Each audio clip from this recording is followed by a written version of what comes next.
Malawi Brief. Sylvester Namiwa amene ndi mkulu wa bungwe lija la SIDET awapasa Belo pamene akuwaganizira mlandu ofuna kuwukira boma. Zonsezi mu nkhani madzulo pa TTV. Apalamula milandu yofuna kuwukira boma komanso ofalitsa nkhani zabodza. Jime Chazama ali ndi ripoti. Popereka chigamulo chokhudza pempho la Belo, oweruza milandu ku bwalo lya Mzondi Mvula anapereka mfundo za Belo zingapo zomwe zina mwa izo ndi chikole cha ndalama zokwana 5 miliyoni kwacha, mboni ziwiri zomwe zikhoza kudzapereka ndalama zokwana 10 miliyoni kwacha iliyonse ngati Anamiwa angathawe. Bwaloli latinso Anamiwa asasunthe malo omwe iwo amakhala komanso kuti apereke chiphaso choyendera kwa apolisi. Bwaloli lalamulanso Anamiwa kuti asachititse misonkhano ya atolankhani yokhudzana ndi mlandu. Oyimira Anamiwa pa mlandu a Gift Mwenye wati akhala pansi ndi kuwerenga bwino ndondomeko za Beloyi ponena kuti bwalo lapereka zochulukirapo. Monga ndanena kale, si chinthu cha nzeru kuti tipangira kulankhulapo kapena kunena izi ndi izi pamene sitinawerenge chipepala chimene atatulutse ajaji. Tiyembekeze kuti tiwerenge chifukwa tikhoza kuwanamiza anthu. Zatchulidwamo monga zina, monga mene munenera kuti Belo bondi aikweza kuchokera pa 2 miliyoni imene anapempha a state yafika pa 5 miliyoni. Koma chachikulu tiwerenge kaye zimene alemba jajizo ndeno tiyankhe bwino. Pakadali pano bwalo lati mlandu wa Anamiwa udzabwereranso ku bwaloli lachiwiri pa 8 September 2026. Roads Fund Administration RFA apereka ndalama zokwana 54 billion kwacha ku makhonsolo asanu ndi awiri a m'mizinda ndi m'matauni a mdziko muno kuti zigwire ntchito yokonza misewu m'maderawa. Ntchitoyi ili pansi pa ndondomeko yapadera yomwe bungweli inakhazikitsa yokonzanso misewu m'mizinda ndi m'matauni. Jime Chazama akufotokoza. Poyankhula lachisanu pamwambo osayinira macheke a ndalamazi ku khonsolo ya Lilongwe, wapampando wa bungwe la Roads Fund Administration Anowera Mkulichi wati ndalamazi zimatoleredwa kuchokera ku msonkho wa mafuta a galimoto ndipo ndi zofunikira pa ntchito yokonzanso misewu. Amkulichi apempha makhonsolowa kuti amange misewu yolimba.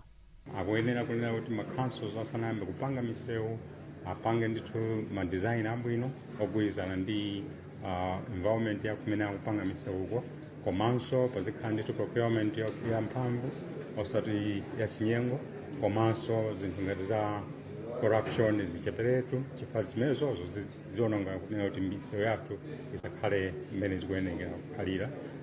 Ndipo chifukwa chimenechi Roads Fund Administration akhala kuyendera misewu yonse imene itakhala kunena kuti tikuwathandizira ndi ndalama zimenezi kuti tionetsetse kuti pokumaliza paka misewu yathu ikhale yabwino.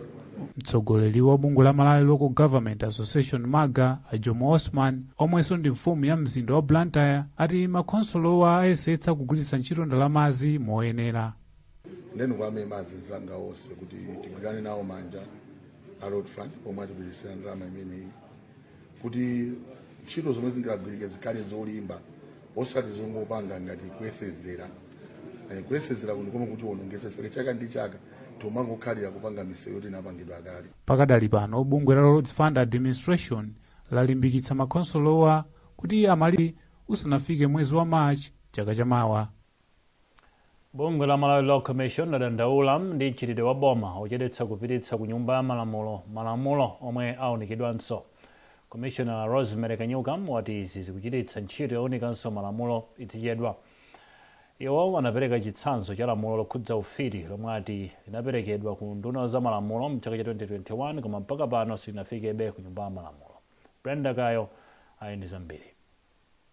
Akanyuka anali kuchedwako kumapangitsa kuti komishoni ikuyeneranso kuti iwunikenso ndi kupanganso malamulo ena kuti akhale aphindu.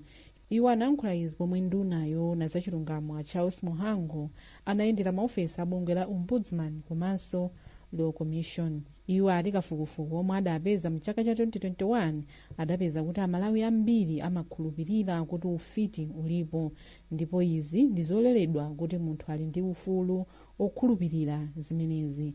komabe iwo anati vuto limakhala poti anthu akakhulupirira zimenezi amayamba kuchitira nkhanza anthu amene akuaganizira kuti ndi amfiti. Witchcraft Act tinayiwunikira kalekale kuti pali zinthu zoti zisinthidwe komano andizili mmene mu recommendations athu koma kupezeka kuti fwe choti pakupita nthawi kuti ku justice sakuyipititsa kuti zipite parliament papita nthawi ndipo kupezeka kuti zonse zikuchitika zija pa anakayiwerenga recommendation yake zonse zija tinazilemba kuti zisamachitike.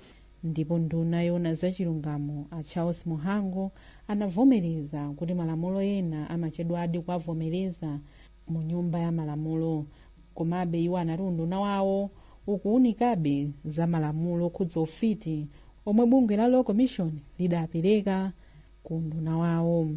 Ndisindike kuti inde lamulo limeneli la Witchcraft Act ilo ndiloti linabwera muno mwina nthawi ya Nyasaland, nthawi ya Samunda. Zimene zili mu lamulo limenelija ndi maganizo amene amatilamulira nthawi imeneyo. Anzathu aku Law Commission aliunika lamulo limenelo kuti mwina lisinthe kuti liyankhule kwa mtundu wa Malawi. Malipoti akusonyeza kuti anthu 12 amene adaphedwa pa miyezi 4 ya mchaka cha 2026 kuyerekeza ndi anthu 22 omwe adaphedwa mu nthawi yomweyi mchaka cha 2025.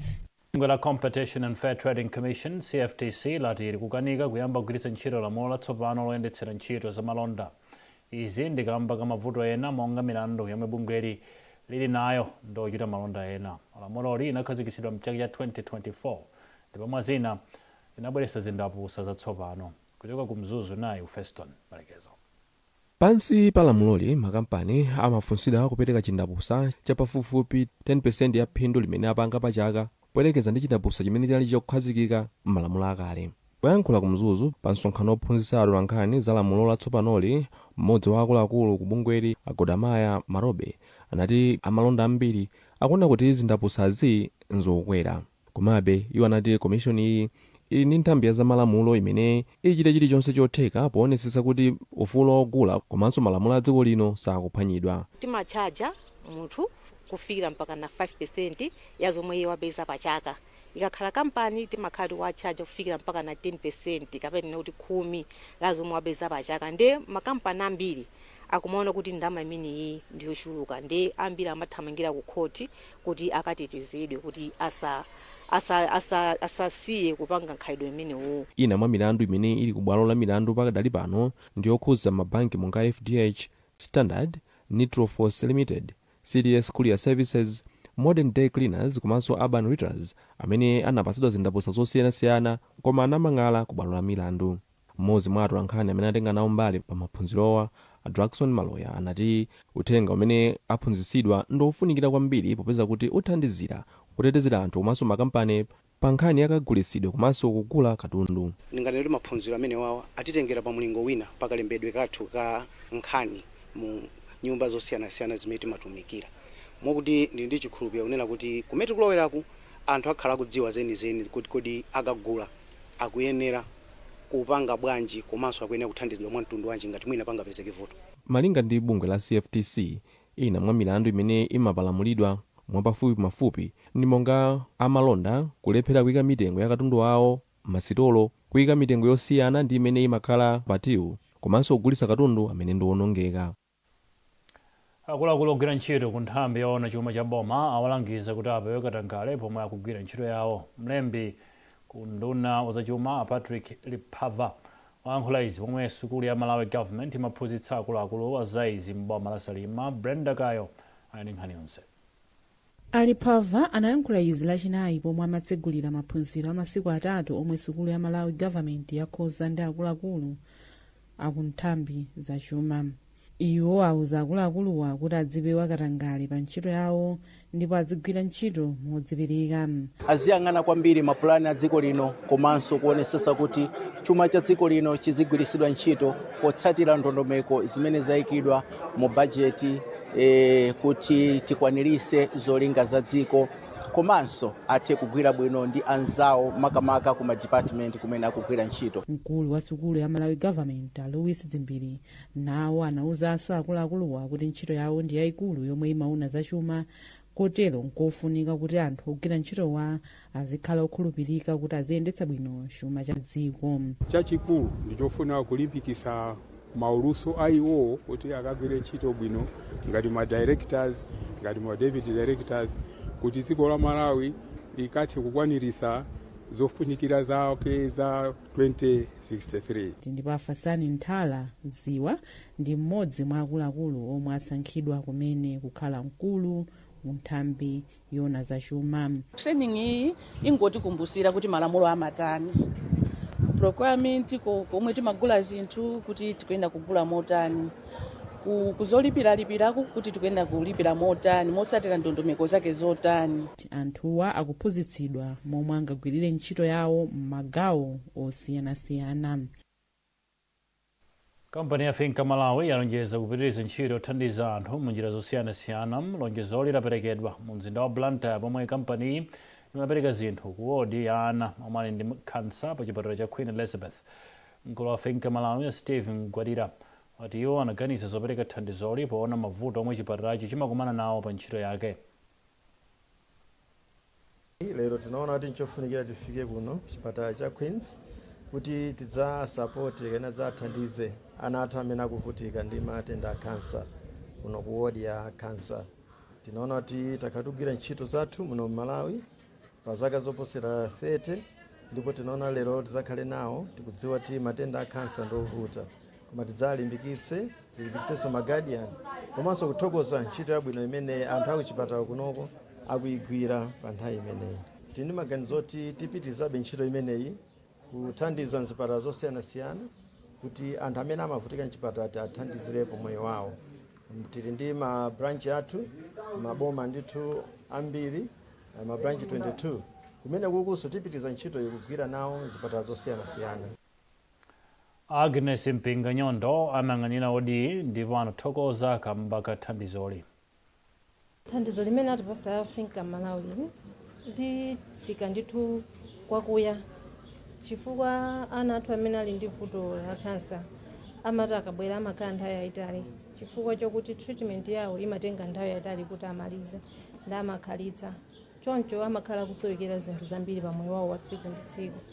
Koma kubwera kwa Finca Malawi ndi akatundu amene abweretsa monga shuga, ufa wa nsima, waphala, mafuta ophikira, sopo ziwathandiza ndithu kwambiri pa moyo wawo wa tsiku ndi tsiku.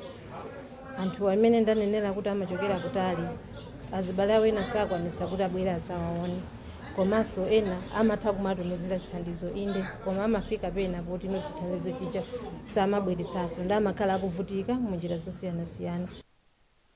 mu nkhani za masewero, National Bank yatipitiriza kuthandiza masewero a mpira wa miyendo wa akazi ndi cholinga chotukula masewerowa. Mmodzi wa akuluakulu a banki akosa mphepo wayankhula izi pa mfwisulo omwe banki inakonzera osewera a Scorchers mu mzinda wa Lilongwe. Mavuto Kambowe walemba ripoti. Ahiwa anati banki ya National ili ndi cholinga chopititsa patsogolo masewero a mpira wa miyendo m'dziko muno.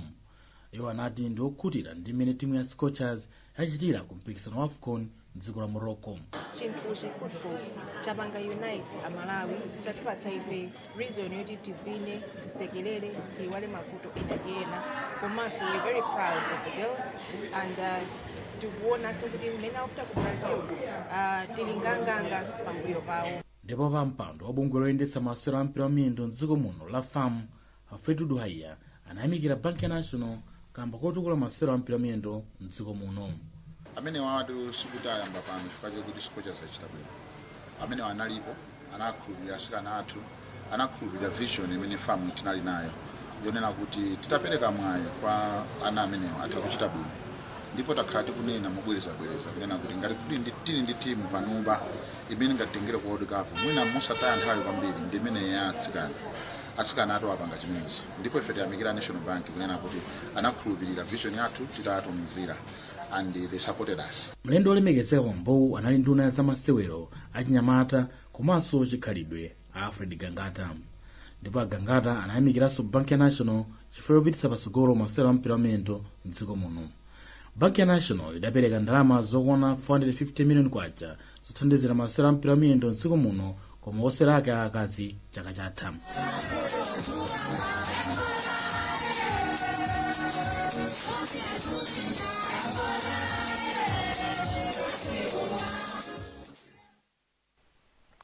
Nkhani zathu ndi zomwe zikumati